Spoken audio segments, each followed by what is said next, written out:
This is the most powerful 4-cylinder road car engine ever made. It's turbocharged, it's supercharged, and revs to 10,000 RPM. It has been hidden away for 15 years in a JLR storage unit, but has been found once again, dragged out of its crate, and I'm being allowed to get right into its nooks and crannies. We have been given full access to this place, the Jaguar Daimler Heritage Trust. It's a place that you can visit to find the most legendary Jags ever made. The Norman Jewess, overnight to Geneva E-Type, they've got it. The V12 XC220 prototype, they've got it. The 88 Le Mans winning Silk Cut, it's all here.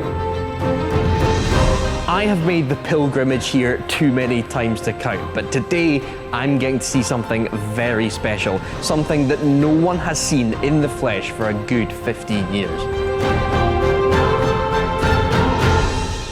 It concerns this thing. It's probably the car I talk about most on the channel because of how it looks, because of the engine in the back of it, and because of what it could have done for my favourite brand. This is the Jaguar C-X75, a 900 horsepower hybrid hypercar that came out 2 years before the hybrid Holy Trinity. There were 5 900 horsepower prototypes made, and this is one of them. Slightly more than half of that power came from a nuts 4-cylinder engine with IndyCar origins, which we'll get unprecedented access to later. It was cancelled in 2012 due to the global recession happening at the time, and because Jaguar was pouring all of its money into the F-Pace SUV. It was deemed the better business call to pour money into the SUV market rather than bring out an £800,000, maybe even £1 million hypercar.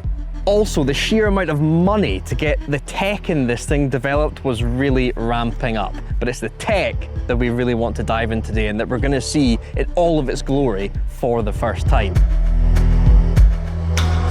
The story goes that this car was developed through a partnership between Jaguar and Williams Advanced Engineering. But when the project was canned in 2012, the cars were decommissioned. Now, I originally thought that was all of the powertrain gubbins taking out, the hybrid electric stuff, the ECU and the engines. But what I've found out recently is that the 5 prototypes still have their engines in. I didn't know that. There's so much carbon gubbins going on in the back, it's really hard to tell if there's actually an engine in these. It turns out this car still has its crazy 4-cylinder Cosy in the back of it. Let's take a look.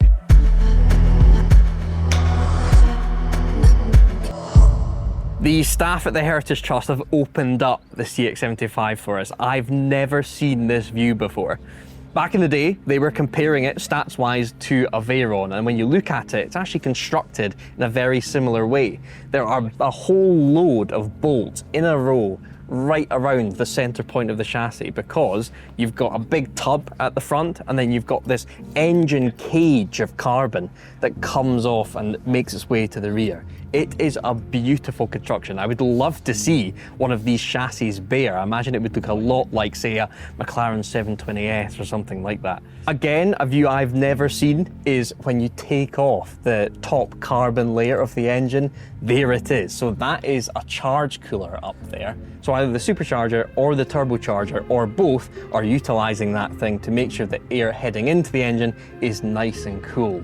It is so compact. The packaging is absolutely incredible. The batteries have been removed from this car, but if they were here, they'd be sitting either side of the engine. Now, just imagine how much heat that would create. 2 massive batteries and essentially an IndyCar engine sitting between them. So there's a lot of cool heat management going on here. We've got our little funnel just on the right-hand side of the engine, but also you've got this really intricate diffuser here. This is a kind of upper diffuser. It's normally covered by the rear wing, but once you get to a certain speed, it lifts up and you end up with a high pressure, low pressure situation, and it sucks hot air out from the engine bay and out of the car. Imagine there's a bit of interaction with the bottom of the rear wing to create some downforce too. Also looking at the different types of carbon, you can see some of the heat management going on. So some of it is very structural and some of it for show, but the carbon in here you can tell is there to deal with serious temperature. It's actually some temperature stickers on that side of the carbon cradle. This is apparently full F1 grade carbon that's made to deal with high temperatures. It's really, really cool. Another thing to compare to the Veyron is the amount of radiators. I had a good look at a Veyron at Simon Furlonger and I counted 11 coolers on the car. Apparently, the C-X75 has 14. It's got some big ones, like this one at the rear, there's a nice big one at the front, and then two beside it, kind of like Porsche do. But elsewhere around the car, to help cool the electrical system, to help cool the battery, so many other systems around the car, there's apparently 14 in total, so it's got the Bugatti beat there. So as far as I'm aware, the only things missing from this car are the batteries and the ECU. We have found this plug here. We reckon that's where the ECU inserts, and then this car could potentially fire up. But don't be fooled by those C-X75s you see in the Bond films. That's why this car is actually this color instead of the prototype grey that it was before. Those things are tubular space frame cars with F-type V8s in them. They are not proper C-X75s. It's so cool to know that this thing has its proper powertrain in place. Also, just to hammer home that this is an original C-X75, I've got a sticker here, car number 3. So this was the middle car in that run of 5 prototypes. Really special thing, and to get this up close and this down and dirty with it, so cool. As promised, my Jag is having the miles piled on it going from shoot to shoot. I think I'm nearing the 3,000 mile mark with this thing, and it is eating up every single one of those miles with ease. And something that's keeping me sharp between the ears on all of those journeys is this new drink from the sponsor of today's video, Holy. To celebrate Holy's 5th birthday, they've come out with this, the Holy Syrup Bottle, which is a dial where you can pick from 5 different levels of taste intensity. Instead of the usual powder drinks, you fill your bottle with water, insert your syrup pod, close up the bottle, pick your intensity and suck. In the mouthpiece, the water mixes with the syrup and becomes a tasty soft drink. I've done some experimentation with the dial and I've settled on the middle setting, number 3. Although it is quite nice having that flexibility. Say first thing in the morning, dial it down to 1. I've gone for the peach flavour. Yeah, see, that's really gentle for first thing in the morning. Then maybe around lunchtime, crank it up to 3. Immediately, more intense, a bit more purpose to it. And then you can crank it all the way to 5. It doesn't even say 5, it's just got an explosion symbol. Yeah, that's when you want a real energy boost of taste at, say, 3 p.m. when you really want to get up and go. Number 3 for me, I think. Click the link in the description below and bag yourself a syrup starter pack, which comes with the 10 different pods with 10 different flavors and your swanky new syrup bottle. All of this stuff is 0 sugar, just like your favorite Holy powder drinks. So click the link below and use my discount code Fernie5 to get £5 off your first order, or Fernie to get 10% off any order after that. Okay, let's get back from this Jag to the other Jag, surrounded by many more Jags. I had the pleasure of chatting to Mike, someone that was a big part of the C-X75 project. Mike, you were the head of chassis engineering on the C-X75. Yep. The car initially started as a gas turbine, famously. How quickly did it move on to being the internal combustion hybrid that we've got here? Well, quite quickly, actually. The idea of the car was conceived, I think, in 2010. It was the respective chairman of JLR and Williams at the time met and said, wouldn't it be cool to do something together? Bob Joyce, who was the director of engineering at the time, must have had some phone calls over Christmas, because when I got back to work in January 2011, he asked me and a number of other colleagues under the guidance of Rob Atkin to get together and do a feasibility study on what we could actually do with the concept as it was shown. And I was within a matter of weeks, we realised that the gas turbines weren't going to work. Yeah. There was a concern over emissions and heat management, and also the gas turbines as they were packaged at the time were far too small to give the car credible performance when the batteries weren't charged.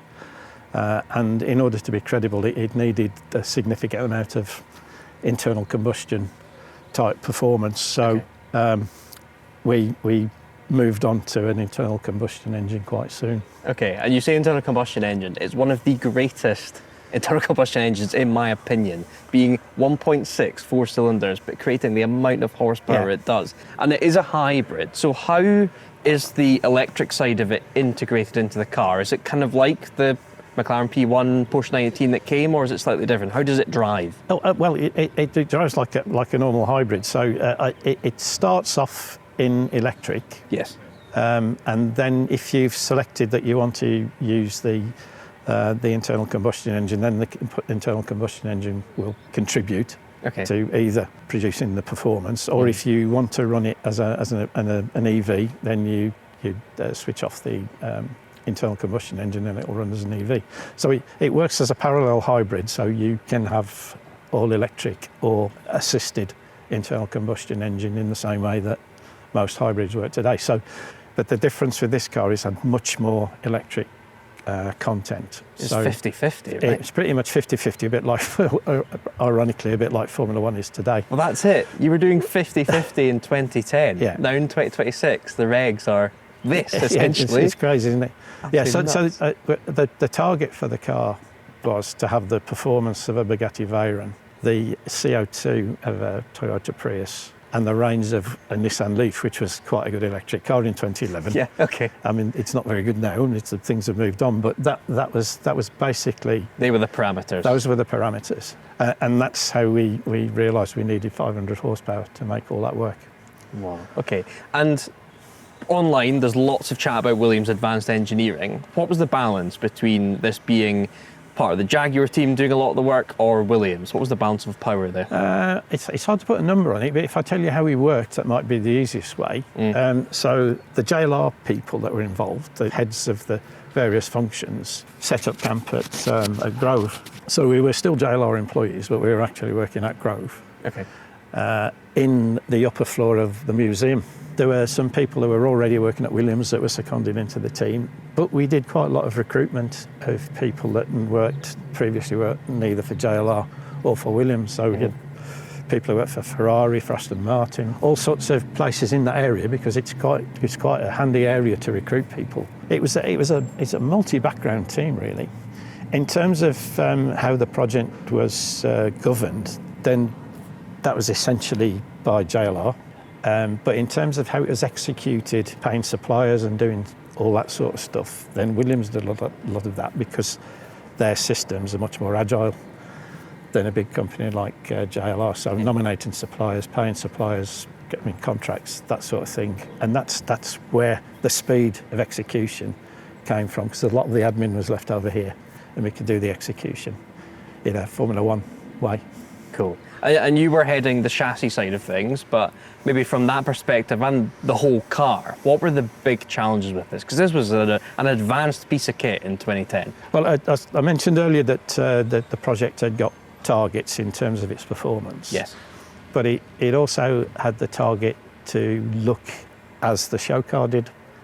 So not to put spoilers and air vents, and spent a lot of time trying to make sure that the car was faithful to the car that got everybody excited at the Paris Motor Show. But still worked. But still right? worked. Aerodynamically. And in order to set the target, we set a target for a Nürburgring lap time. I can't remember what that was. Okay.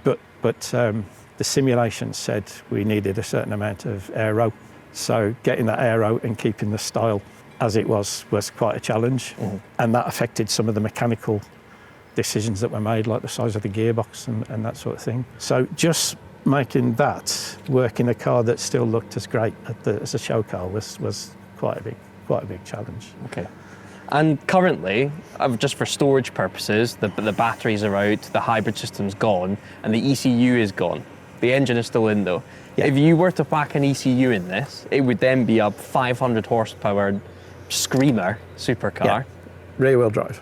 Rear-wheel drive. Yes. Do you reckon that would actually be a better car than the full 900 horsepower, but quite a chunk heavier hypercar from back in the day? Probably not, no, because I think 500 horsepower is not a lot these days, is it? But I mean, I don't know what this would weigh now, but I imagine it's hundreds of kilos lighter. It's probably about 180 kilos lighter with the batteries out. Yeah, okay. But it's not that light. Okay. It's still. I mean, I'll be guessing, but I think the power weight ratio wouldn't make it stand out. Okay, and being one of the main members of the C-X75 team, how close did it get to making production? It's really hard to say. We built 5 cars, and they were prototypes. Some of them have got trimming and some of them haven't. But the idea in a lot of the engineering that went into it, the steering and suspension and that sort of thing, my idea was to try and make it robust and entertaining to drive, but safe, and make sure it didn't break down or interfere with all the clever stuff that needed to be developed, because the prototypes needed to keep running. Yeah. And that meant a certain amount of over-engineering. So I think we'd all got a huge list of stuff that we wanted to do for the second wave of prototypes, and that would have really shown how good the car would be. Okay. But as a set of prototypes, I think these cars are as good as any prototype I've ever worked on. Wow. In my engineering career, in terms of the way they look and the way they drive. Well, I've seen footage of one of these things driving. If you're saying there was a whole load of further optimization to go on these things, certainly it would weight have been optimization. Absolutely nuts. Yeah. No, it would have been nice to take the next step, but circumstances prevented it, unfortunately. Okay, well, thank you, Mike. It's been a fantastic insight to this car. Every single time I come here, I have to look at the C-X75. It's such a great car. And yeah, well, thank you for being part of the team. Good. Thank you for creating this. You're welcome. You're welcome. Mike and his fellow engineers benchmarked in secret against the Ferrari F430 at the lower end, the Zonda in the middle, and the Veyron at the top end.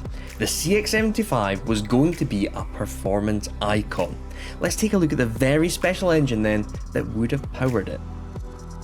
This is what I'm here for. There were rumours that there were 2 extra engines made on top of the 5 that ended up in the prototype cars. One of them is apparently sat against the wall of a container somewhere here on the Gaydon site, and there was another one that was the dyno engine, wasn't to go in a car, purely for dyno testing, that was put away in some secret JLR storage facility. That is this engine here. It's taken months of chit-chat between myself and the Jaguar Daimler Heritage Trust to unearth this thing. We're chatting away, can we see one of those spare engines? Can we finally get it back out in the world and potentially make it part of the museum? They've gone to the storage facility, they've dug it out of its crate, and here it is. They have not touched it since removing it from the crate, hence why it's still in all of its packaging, it's still sat on its pallet. This is a first, to get this up close to this engine and be able to get right into its nooks and crannies. Let's get it unwrapped and dive into the tech of this amazing little Cosy engine.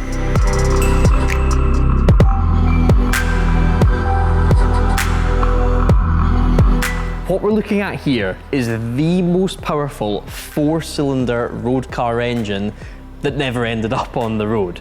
It is a 1.6 litre 4-cylinder, and some of the stuff going on here is absolutely nuts. It's stuff from the Group B era of rallying that was suddenly being put in a hypercar in 2010. On this side, you've got a massive turbocharger. I can't believe how big that is for a production road car. Then on this side, we've got a supercharger, so it is twin charged.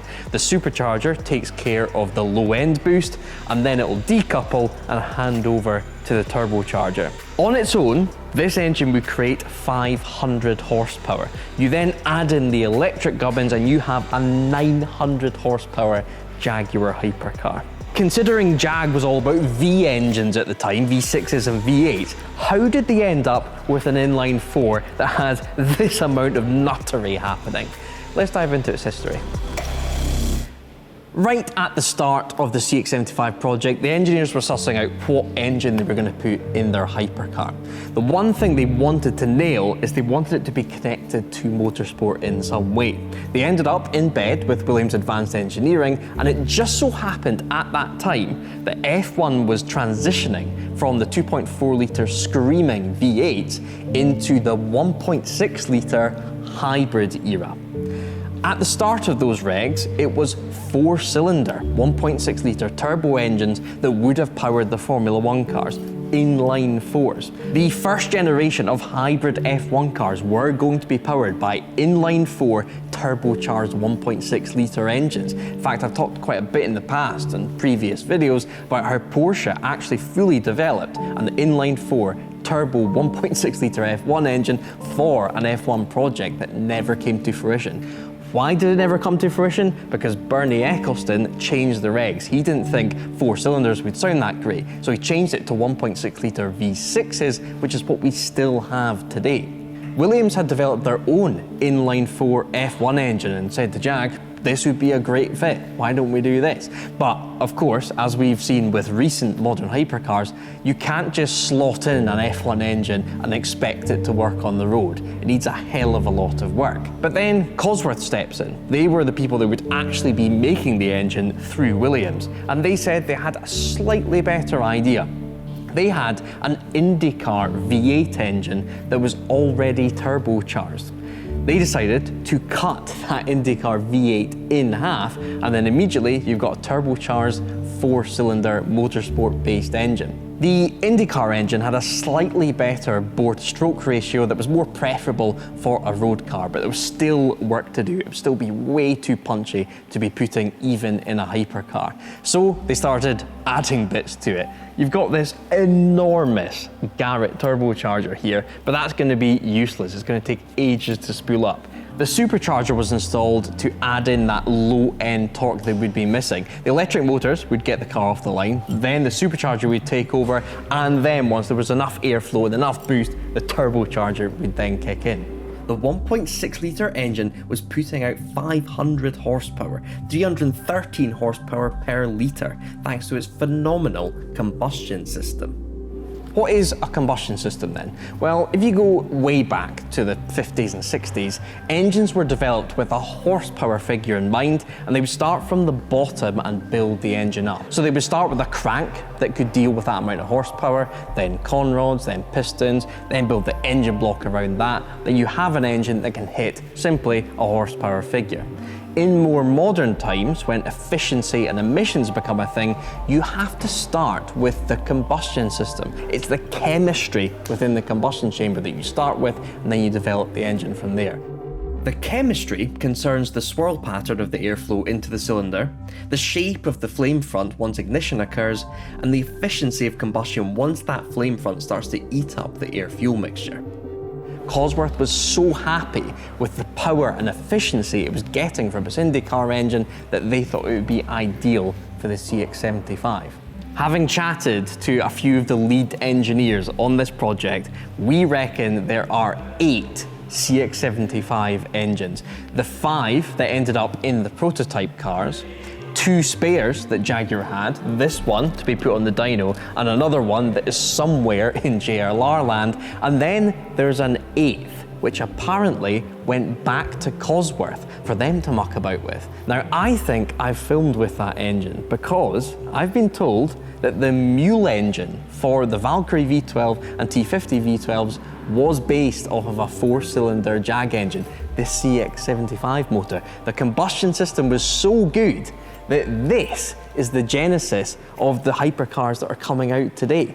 So that is how a 10,000 RPM twin-charged 4-cylinder engine ended up in a Jaguar hypercar.